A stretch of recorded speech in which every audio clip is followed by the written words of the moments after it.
মুন্সিগঞ্জ জেলার লৌহজং উপজেলা পরিষদের হলরুমে সুদমুক্ত ক্ষুদ্র ঋণের চেক বিতরণ অনুষ্ঠান অনুষ্ঠিত হয়েছে।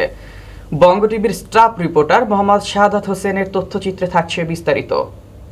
সমাজসেবা অফিসার মোহাম্মদ উজ্জ্বল মাতব্বরের সঞ্চালনায় ও মাধ্যমিক শিক্ষা অফিসার শরীফ মোহাম্মদ মুর্তুজা আহসানের সভাপতিত্বে এ অনুষ্ঠান অনুষ্ঠিত হয়। অনুষ্ঠানে প্রধান অতিথি হিসেবে উপস্থিত থেকে 12 জন উপকারভোগীদের হাতে বিভিন্ন পরিমাণে সুদমুক্ত ঋণের চেক তুলে দেওয়া হয়। এ সময় বক্তব্যে প্রধান অতিথি ইউএনও মোহাম্মদ নেসার উদ্দিন বলেন, এই সুদমুক্ত ক্ষুদ্র ঋণ আপনাদের স্বাবলম্বী হওয়ার জন্য বড় সহায়ক হবে।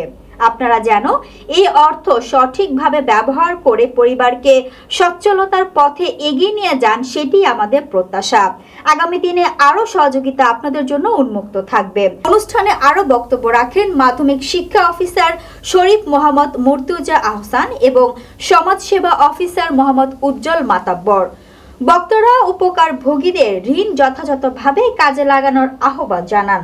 উপস্থিত উপকারভোগীরা সরকার প্রদত্ত এই উদ্যোগকে স্বাগত জানিয়ে জানান, এই ঋণ তাদের জীবনমান উন্নয়নে সহায়ক হবে।